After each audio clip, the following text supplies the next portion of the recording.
Hello, I am Hoda, and I'm going to talk about allocating opportunities in a dynamic model of intergenerational mobility. The issue of unfairness and discrimination through algorithms has been at the heart of the FACT debate. One of the remedies the community has proposed is the enforcement of certain parity conditions, such as statistical parity, in the predictions or decisions the algorithm produces. But these types of solutions have been justly criticized for a variety of concerns around their design, use, and impact. For example, one issue with these algorithmic fairness interventions is the fact that their long term impact and consequences on individuals and society are not fully understood. This is the core issue our work explores. The work we present here today studies the allocation of opportunities when we have additional knowledge regarding the dynamics in which individuals and populations change in response to interventions we employ. In particular, we will investigate the dynamics of intergenerational socioeconomic mobility and explore their connection to socioeconomic affirmative action. Intergenerational mobility, which is the extent to which an individual's socioeconomic status differs from the status of their parents and prior generations, has emerged as a central notion in our understanding of inequality in society. A great deal of work, including the work of Roger Chetty and others, has gone into measuring social mobility under different circumstances. Through this work, all two fairly robust observations have emerged about the nature of socioeconomic mobility across generations. The first observation that I'd like to highlight is that there is a very strong relationship between the incomes of parents and the incomes of their children as adults. For example, in this plot, which is taken from the work of Chetty et al., the x-axis corresponds to the parental income rank within the population, and the y-axis corresponds to the income rank of the adult children of those parents as adults. As you can see, the plot clearly demonstrates a positive correlation between parental income and the children's income as adults. The second insight offered by prior work is that college education can act as a device to level the playing field, and it has the potential to dramatically reduce the correlation between parental socioeconomic status and that of their children as adults. In this plot, which has the same axis labels as the previous one, you can see that any form of college education can significantly reduce the correlation between parental and children's income. So, keeping these observations in mind, an important question from a social planning perspective is the choice of policy for allocating opportunities, given that there are limited amount of opportunity to go around in each generation. People come from different socioeconomic backgrounds, and members of one group, which we will refer to as the advantaged group, are more likely to succeed compared to their equal ability disadvantaged counterparts. And this could be for reasons such as better support and access to higher quality pre-college education. And finally, there is the intergenerational transfer of socioeconomic status as suggested by empirical work. So let's say the payoff of society in each generation is the total success or performance of those receiving the opportunity in that generation. The social planner in this setting could pursue several possible objectives in the way they allocate opportunities.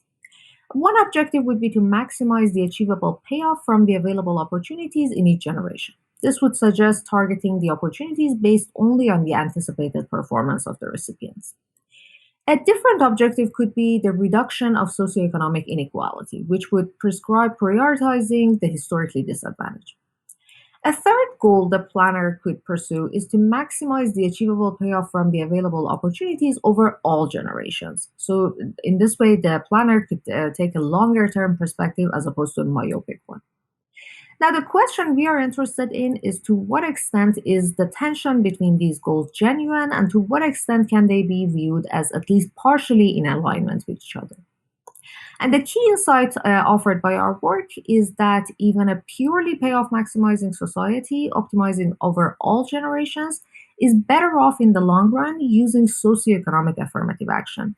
And this is setting aside all the important ethical justifications for affirmative action. You can think of this observation as yet another justification for affirmative action, one that is solely based on utilitarian considerations.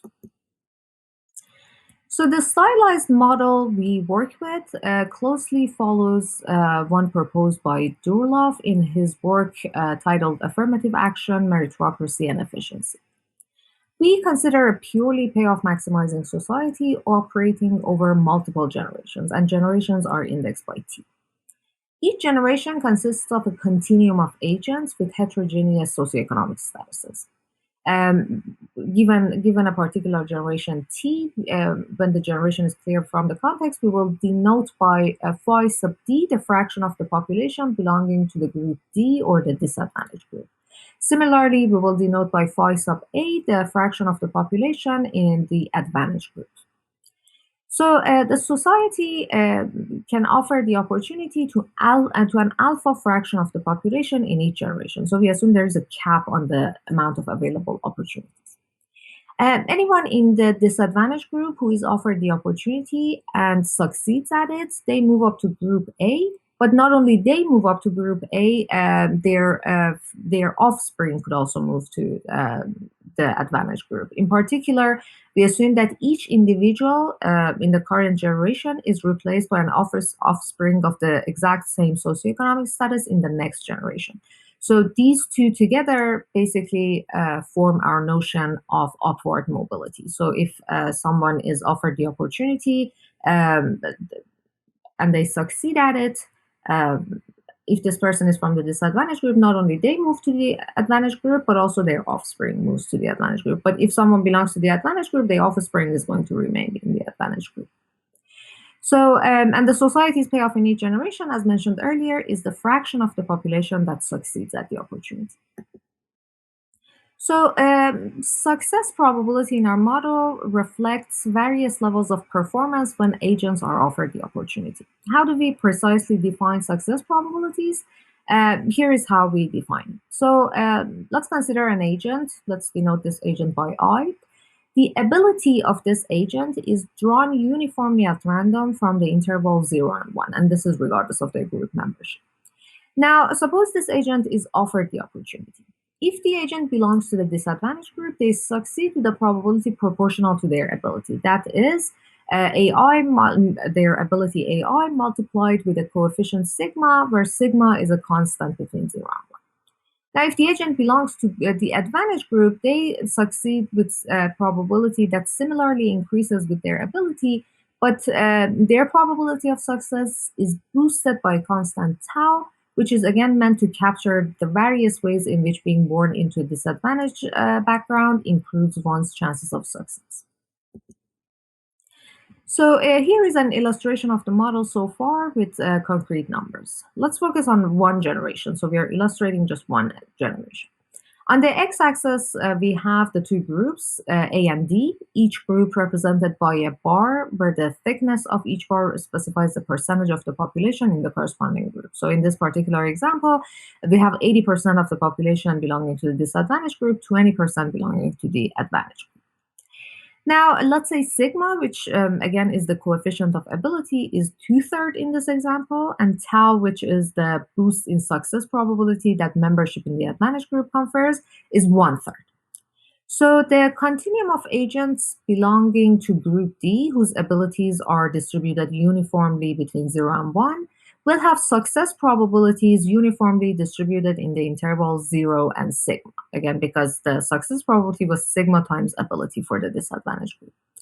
For the advantage group, the success probability ranges from tau to sigma plus tau, which in this case is 1. So their success probability is uniform between tau and 1.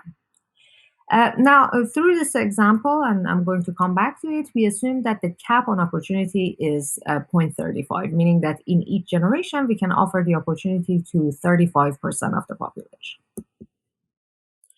So an allocation policy in our model prescribes the threshold on success probability at every possible state of the world. That is, given the current composition of the population, which is specified by the two numbers phi sub d and phi sub a, or to summarize, just phi sub d, because phi sub a would just simply be 1 minus phi sub d.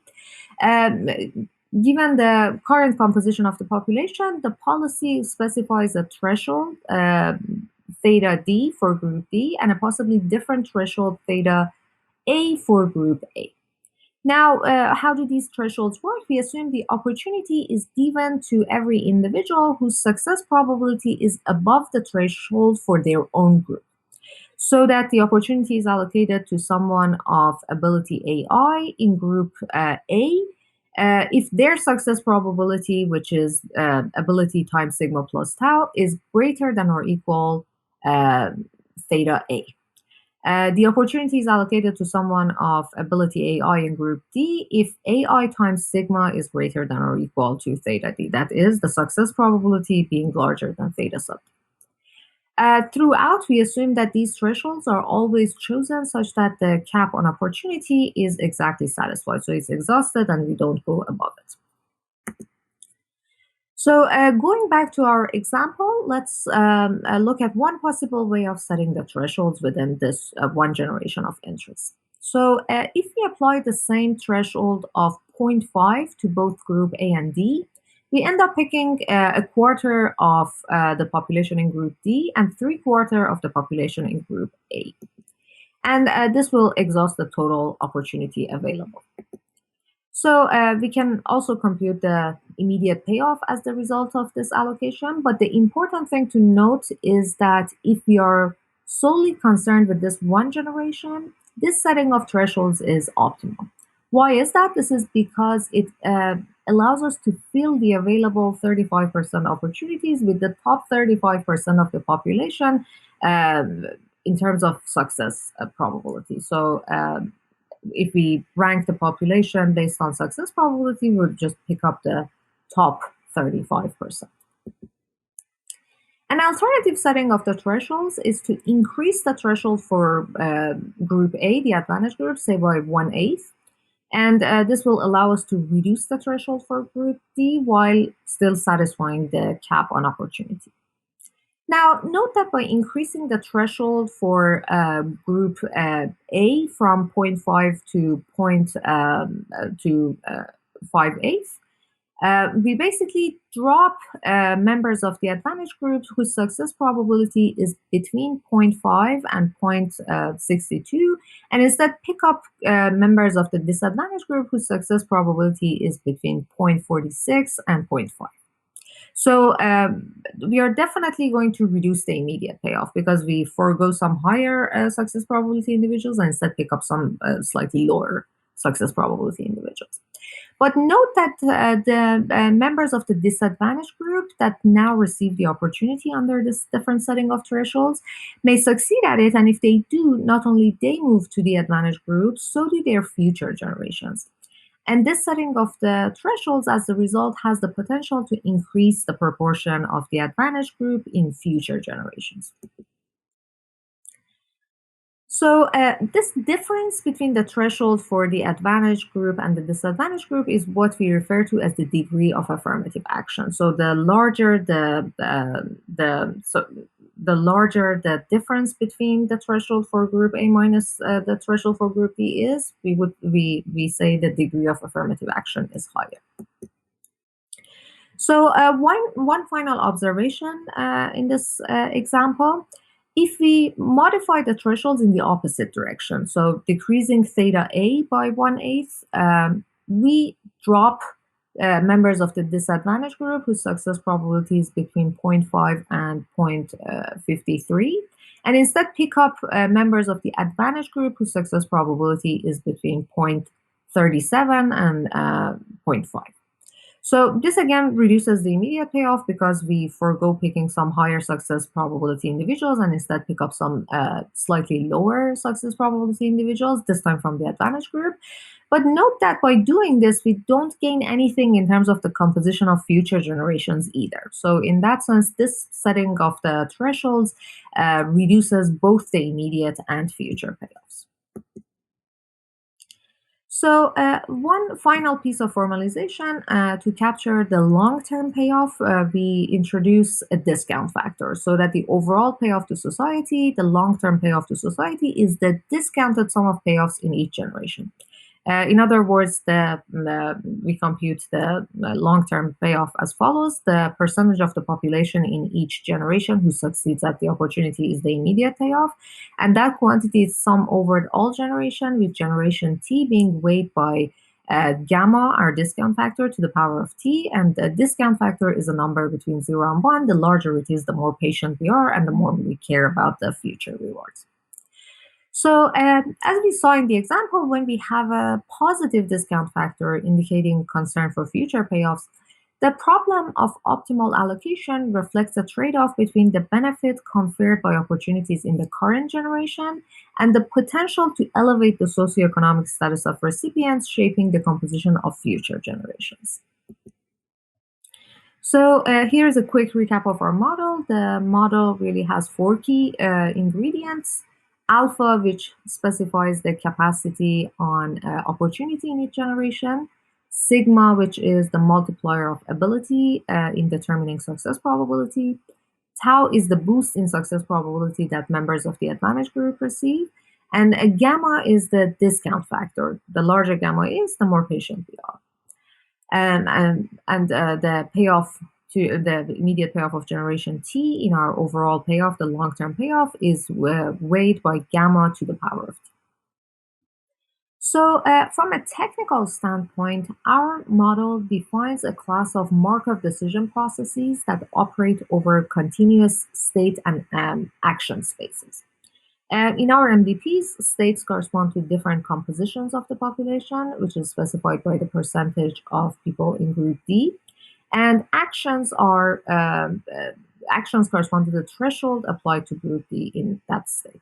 Again, note that I'm focusing on group D because knowing the percentage and threshold for one group automatically determines the threshold and percentage of the other group. What we are interested in is understanding whether and to what extent the optimal policy in our MDPs use affirmative action. So before moving on to the overview of our results, I should emphasize that there is a rich body of work in economics that investigates affirmative action policies, and in particular, racial affirmative action. And as I emphasized earlier, our work is only applicable to socioeconomic affirmative action. And while the relationship between these two types of affirmative action policies is complex and contested in the literature, we note that they can coexist without necessarily competing with each other. And again, our work focuses solely on socioeconomic affirmative action. So going back to our results consist of characterizing the optimal policy and making several important observations about them. So our first observation is that the optimal policy uses affirmative action. And note that affirmative action is not arising in the optimal policy because the optimal solution has any a priori interest in reducing socioeconomic inequality. It is strictly trying to maximize payoff over multiple generations. But given two individuals of equal predicted performance, the one with lower socioeconomic status confers this added benefit to the payoff function. Which is that their success would grow the size of the socioeconomically advantaged class, resulting in higher potential payoffs in future generations. So another observation is that the degree of affirmative action depends on the parameters of our model. For example, we observe that the amount of affirmative action decreases as the size of the disadvantaged group shrinks. And you can see in this plot, for a specific setting of our parameters, on the x-axis, we have the state, which is, again, the fraction of the population in group D. And on the y-axis, you can see the degree of affirmative action in the optimal policy. And as you can see, as the size of the group D shrinks, the degree of affirmative action also goes down. Our main result states that in some regions of the parameter state, the society employs temporary affirmative action, reducing the size of the group D to a certain non-zero level before equalizing thresholds in subsequent generations. And in other regions, the society employs persistent affirmative action, in which the threshold for group D is always strictly lower in every generation, and the size of group D converges to zero over time. Our key contribution characterizes exactly at what point the shift from affirmative action to no affirmative action happens. So, this characterization allows us to understand what promotes persistent affirmative action. In particular, we observe that large values of alpha promote persistent affirmative action. To see this, note that when alpha is small advantage group suffices for filling the available opportunities with high success probability individuals. Small amounts of tau also propose persistent affirmative action because it allows us to include high performing members of group D without a large difference in thresholds. And finally, large values of gamma lead to persistent affirmative action. Interestingly, we observe that a sufficiently large but finite amount of patients is actually sufficient for the optimal policy to use persistent affirmative action. Now that I have overviewed the insights offered by our work, it is important to also mention its limitation. Our model is again a highly stylized model, making numerous simplifying assumptions, but the simplicity of our model allows us to make a correspondingly fundamental point, which is that even purely payoff maximizing societies can discover a form of affirmative action from first principle if they seek to optimize the allocation of opportunities over multiple generations. In a sense, the optimal policy in our models attempts to steer the balance of group A and D over time, making sure not to turn things too abruptly, which would lead to losing immediate payoff, or too slowly, which would hinder payoff from future generations. And this idea that society is searching for a way to turn optimally toward better outcomes is not specific to our model. It is an image that has arisen in qualitative discourse over several centuries, and here I leave you with two quotes for painting similar pictures. Thanks.